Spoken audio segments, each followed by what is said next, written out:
কোন কোন খাবার দিয়ে সাহরি ও ইফতার করা সর্বোত্তম হবে? ইফতার এবং সাহরির জন্য সবচাইতে উত্তম খাবার হলো খেজুর। নবী করিম সাল্লাল্লাহু আলাইহি সাল্লাম সাহরি সম্পর্কে বলেছেন, নেআমা সাহুরুল মুমিনি আত-তামর, ইমানদারের কতই না উত্তম সাহরি হলো খেজুর। তিনি ইফতার করতেন সাধারণত খেজুর দিয়ে, এবং যে খেজুর দিয়ে তিনি ইফতার করতেন সেটা ছিল আধা পাকা আধা কাঁচা। খেজুর সাধারণত মুখের অংশ থেকে, গোড়ার অংশ থেকে পাকা শুরু হয়, এরপর আস্তে আস্তে মুখের অংশের দিকে যায়। গোড়ার অংশ থেকে অর্ধেক পেকেছে, নরম হয়েছে, আর বাকি অর্ধেক কচকচে কাঁচা। এই খেজুরকে বলা হয় রোতাব। নবী সাল্লাল্লাহু আলাইহি সাল্লাম এটা দিয়ে সাধারণত ইফতার করতেন।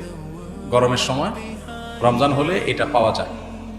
তো এটা যদি না থাকতো তাহলে সরাসরি সাধারণ যে খেজুর সেটা দিয়ে তিনি ইফতার করতেন, পুরো পাকা খেজুর দিয়ে ইফতার করতেন। অতএব ইফতারের জন্য খেজুর হলো সবচেয়ে উত্তম আইটেম। কিন্তু এটা জরুরি কোনো জিনিস না, আবশ্যক কোনো বিষয় না যে ইফতারের জন্য খেজুর হতেই হবে, খেজুর ছাড়া ইফতার হবে না এমন কোনো কথা নেই। কেউ যদি বড়ই দিয়ে ইফতার করে, ইফতার হয়ে যাবে, রোজা হয়ে যাবে। কত মানুষ দামি দামি খেজুর দিয়ে ইফতার করে, কিন্তু তার রোজা আল্লাহর কাছে কবুল হয় না। আবার অনেকে হয়তো সামান্য এক ঢোক পানি দিয়ে ইফতার করেন, অথবা অন্য কোনো খাবার দিয়ে ইফতার করেন, খেজুর কেনার সামর্থ্য নাই, কিন্তু তার রোজা আল্লাহর কাছে কবুল হয়ে গেছে।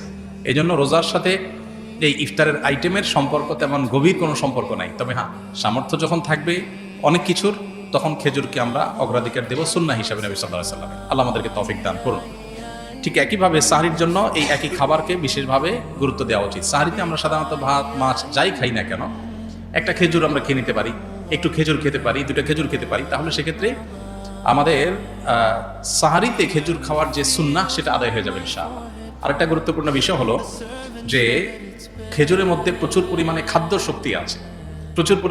শক্তি আছে, অনেক বেশি এনার্জি আছে, যার কারণে খেজুর এটা যখন ইফতার এবং সাহরি উভয়টাতে খাওয়া হয় তখন রোজা রাখাটা মানুষের জন্য সহজ হয়।